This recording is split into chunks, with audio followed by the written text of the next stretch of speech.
This is a GarVez Ficlet written by Parisian Nicole. It is set right after Criminal Minds Season 16's 5th episode called Oedipus Wrecks. An idea I came up with to tide us over until January 12, 2023 when the new episodes air. It had been an intense couple of moments that had felt like hours to them all, while they all stood silently watching the distorted screen filled with white fuzziness and a static sound. Now, they all waited anxiously at the elevator doors, none of them fully convinced the situation was over yet. Until the ding of the door resounded a second before the doors opened, and then sighs of relief and gasps of surprise filled the space. Finally, a dirty and slightly bruised JJ and Luke exited the elevator. Oh my god, Garcia was the first in the group to move and she carefully pulled JJ into her embrace. The others gave them a moment and focused their attention on Alves. Are you okay? Garcia asked her closest friend of all of them. What do you need? What can I do for you? She continued as she coddled JJ, who smiled at her kindly as she pulled from their hug. I'm fine, Penelope, JJ said as Prentice and Tara stepped up now to get in a hug. I just need to soak in a very hot bath for a couple of days. And you've got it, Prentice chimed in as she now hugged JJ. Deputy Director Bailey has already approved for all of us to take the rest of the week off, barring that no new Sicarius-related killings pop up. I don't think there will be any for a short time, Rossi spoke out from where he stood next to Luke, with his left hand resting upon Luke's right shoulder. This fucker set this all up and he probably won't make any new moves, or allow his minions to do anything until he knows for sure how it all played out. Yep, and we've got the site locked down tight.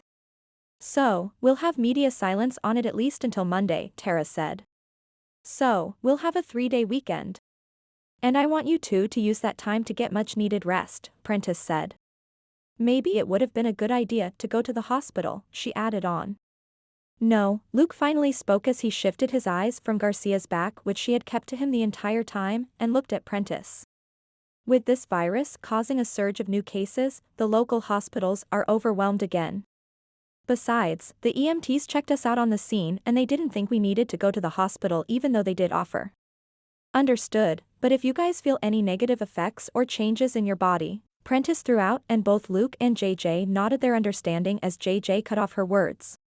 We will definitely get checked out, don't worry, JJ affirmed. Good, well let's pack up and get the hell out of here. I think we've all had enough excitement for today, Rossi spoke out again as he gently smacked Luke's back and started to head to his office. Luke didn't readily move to his desk, but stepped to where Garcia stood with her back still to him. Hey, Luke called out to Penelope before she could walk off and he noticed her shoulders lift a little and grow rigid, just before she finally turned to face him, though she couldn't seem to look him directly in his eyes. Hey, she mumbled out in reply. Any major damage? She asked him in a snippy tone that made him smile a little. Mostly to my clothes and gear, he replied as he reached his right hand up and placed it in his hair and then brushed out some remaining dirt and debris. Good, but next time answer the damn call faster, newbie. She practically hissed out as she finally locked wet, red, angry eyes onto him, and then she stomped away back to her office. A shocked Alves stood there staring at her retreating back, completely baffled by her cold words and behavior. When he noticed Rossi step back to where he stood, him having witnessed the moment, Luke turned to face the older man. What the hell did I do now? Luke questioned. You died, Rossi answered and Luke scowled over at the man. At least that's what it felt like for those few seconds when you weren't answering your call. Go after her and tell her you're sorry. Seriously? Luke said with a huff. I nearly get blown up by Sicarius and I'm supposed to apologize for it? Exactly, Rossi replied with a crooked smile. Look kid, she got really scared and she is mad about it. Yes, she knows that it wasn't anything you did to cause it, but you're all that's tangible for her to lash out at. Then why does JJ get the hugs and cuddles and I get the angry words and cold shoulder? Luke asked. Why were you pissed at Penelope earlier today when you saw her and Tyler Green, with the kitten, smiling, and working together so amicably? Rossi countered with a question of his own.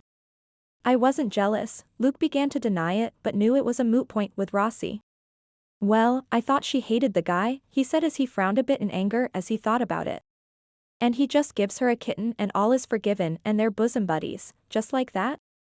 Yep, Penelope is a very forgiving soul and has such a big heart, it doesn't take much to get in her good graces. And so I gave Tyler the idea and it worked, Rossi said and then chuckled a little as he could see the look of betrayal Luke was shooting at him. Hey, I gave you the same exact advice years ago to help you make peace with Penelope. And as I recall you laughed it off and said you'd just win her over with your charming personality. Well, how's that going for you? Luke only rolled his eyes slightly and cast the older man a smirk in reply. Right. Look, you were pissed at her earlier because you were jealous, and you were jealous because you're crazy in love with her. Rossi said this and then paused to see if Luke would protest his words, but when Luke simply dropped his eyes to the floor Rossi went on.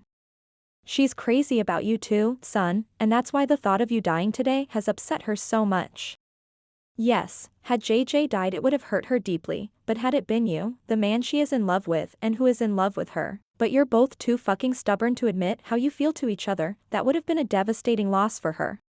So, please take my advice this time and go apologize to her. A few minutes later. Penelope, he called out to her as he opened the door to her office and found her huddled at her desk with her head down, but she quickly shot it up and started wiping at her face. He quietly closed the door behind him and moved to stand a couple of steps behind her chair. Geez, when did not knocking become a thing with you? She grumbled out and he could hear in her voice that she had been crying. What do you want? I wanted to say I'm sorry, Luke replied and he saw her shudder a little at the words. I am so sorry that I scared you, Penelope, he continued and he suddenly realized this would probably be cathartic for him as well as her. I was scared too, you know? He tacked on and she nodded her head a little because she was sure he was likely terrified at that moment. But I wasn't scared of dying, he said as she frowned up in confusion while she purposely kept her back to him but still listened intensely. Even though it all happened so fast, it felt like everything was moving in slow mode, and my body was moving on autopilot as I raced out of there. But in my mind, all I was thinking about was you. She turned her head slightly toward him and he could now see the fat tears drop from her eyes. I kept thinking, will Penelope be okay? Will she hate me even more now? These words made her swivel in her chair a little to look at him and even with running makeup, puffy, red, bloodshot eyes, and a red blotched face all from her crying, Luke still thought she was the most beautiful woman he had ever met, inside and out. Luke. She began to speak and tell him he was wrong and that she didn't hate him and in fact, what she felt toward him was far from hate, but he continued his words and ended hers. But mostly I thought, my God, now Penelope will never know how much I love her. That I am in love with her. She will never know how I often dream about having a life with her, about marrying her and having children with her. Luke finally confessed what he truly felt in his heart and Penelope's face crumbled and her tears poured from her eyes, under the weight of what she was hearing. He turned her chair fully until she was facing him, reached down and grasped both of her shoulders, and then pulled her from her seat. She complied easily with his administration and stepped into his warm and welcoming embrace. She immediately wrapped her arms around him and sniffled against his muscular chest. Luke cradled her against him snugly while he closed his eyes, breathed her in, and placed soft kisses in her hair. I'm sorry, he whispered to her and Penelope lifted her head until they were looking at each other. I'm sorry too, she said as she sniffed back more tears. She was sure she looked a mess, but she was so happy to learn of his feelings for her that she didn't care about anything else. Also, the love she could now clearly see in his eyes directed at her filled her with courage. And I love you too, Luke, and I have those same exact dreams about you. Oh, yeah? He questioned with a big smile as his own tears now wet his eyes, and he sniffed them back down. Yeah, she confirmed with a smile as she nodded her head. I just never thought those dreams could ever come true for us. If we both want them to, we can make them come true, Penelope. Luke spoke gently as he leaned his head forward until his forehead rested on hers. And I want them so fucking bad, what about you? Yes, I do too, she agreed and a joyous smile spread around both their faces, and then they sealed the moment with a kiss. After a few seconds of them being blissfully lost in their kiss she pulled from it, fisted his shirt in her hands and glared up at him. Don't ever do that to me again, Penelope commanded and in reply Luke only cast her a kind smile, because they both knew that was something in their line of work he couldn't promise her. I'll try my best not to, he finally said, and that was good enough for her, and she pulled him into another kiss. The end.